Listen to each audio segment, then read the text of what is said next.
कृषि से उत्पन्न होने वाले बड़ी मात्रा में कचरे का उपयोग करने के कई तरीके हैं और इसका सही तरीके से उपयोग करने के लिए हमारे वैज्ञानिकों ने नई तकनीकों का विकास किया है। भारतीय वैज्ञानिक और उद्योग एक ऐसे संयंत्र की स्थापना के लिए एक साथ आए हैं जो कृषि से उत्पन्न कचरे को घरेलू जैव प्रौद्योगिकी का उपयोग करके एक मूल्यवान जैविक ईंधन संसाधन में बदल देता है। ये जैविक ईंधन के उत्पादन में आत्मनिर्भरता की ओर उठाया गया एक बड़ा कदम है। कृषि अपशिष्ट के कच्चे माल के रूप में उपयोग से किसानों को इसे जलाने से रोका जा सकेगा, जैसे कि चावल और गेहूं का उत्पादन करने वाले अधिकांश किसानों द्वारा किया जाता है। इससे जैव ईंधन का उत्पादन न सिर्फ देश के तेल आयात में कटौती करने में मदद करेगा, बल्कि वातावरण में कार्बन डाइऑक्साइड के उत्सर्जन को भी कम करेगा। डीबीटी आईसीटी सेंटर मुंबई द्वारा लिग्नोसेल्यूलोसिक अपशिष्ट से इथेनॉल के व्यावसायिक उत्पादन के लिए पहली स्वदेशी तकनीक विकसित की गई है।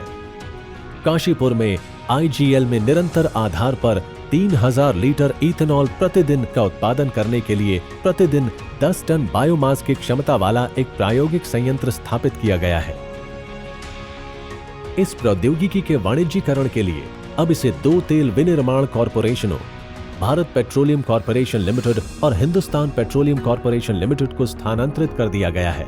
प्रत्येक कंपनी वर्ष 2018 तक प्रतिदिन 100 लाख लीटर इथेनॉल का उत्पादन करने के लिए 400 टन का संयंत्र स्थापित करेगी। इससे राष्ट्रीय मांगों को पूरा करने के लिए प्रति वर्ष 3 करोड़ लीटर इथेनॉल का उत्पादन होने की उम्मीद है। ये गन्ना बगास, चावल और गेहूं के भूसे से लेकर कपास, डंठल, लकड़ी के चिप्स और बांस तक के कृषि अवशेषों की एक विस्तृत श्रृंखला का उपयोग करने में सक्षम है। ये 24 घंटे से कम समय में जैव इथेनॉल का उत्पादन करता है, जबकि अन्य को 4 से 5 दिन लगते हैं। इसके अलावा ये संयंत्र द्वारा उपयोग किए जाने वाले 90% एंजाइमों और पानी की रिसाइकलिंग करने में सक्षम है। भारत में सालाना 600 मिलियन टन कृषि अपशिष्ट उपलब्ध होता है। इसमें से वर्तमान में केवल 15% का ही उपयोग चारा और जलाऊ लकड़ी के रूप में किया जाता है। यदि देश कुल के 50% यानी 300 मिलियन टन का भी उपयोग कर पाता है, तो इससे वर्तमान में उत्पादन हो रहे 2.65 मिलियन टन की तुलना में लगभग 100 मिलियन टन जैविक इथेनॉल का उत्पादन किया जा सकता है। भारत की अर्थव्यवस्था कृषि आधारित है और इसके पास 120 से 150 मिलियन मीट्रिक टन की विशाल बायोमास उपलब्धता का बड़ा स्रोत है, जिसमें कृषि और वानिक अवशेष शामिल हैं, जिसे खुली भूमि में जलाया जा रहा है, जिससे पर्यावरण समस्याएं आ रही हैं। ये अवशेष एक अक्षय कार्बन संसाधन हो सकते हैं और इन्हें ऊर्जा उत्पादों, रसायनों और जैव उर्वरकों में परिवर्तित किया जा सकता है।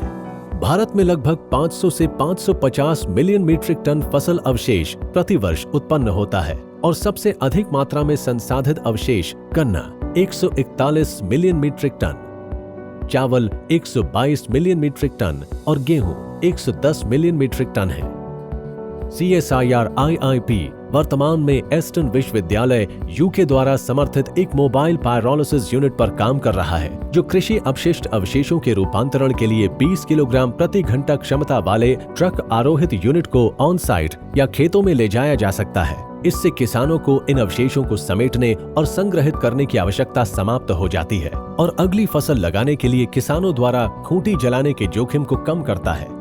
जैव तेल का उपयोग वैकल्पिक भट्टी ईंधन के रूप में किया जा सकता है।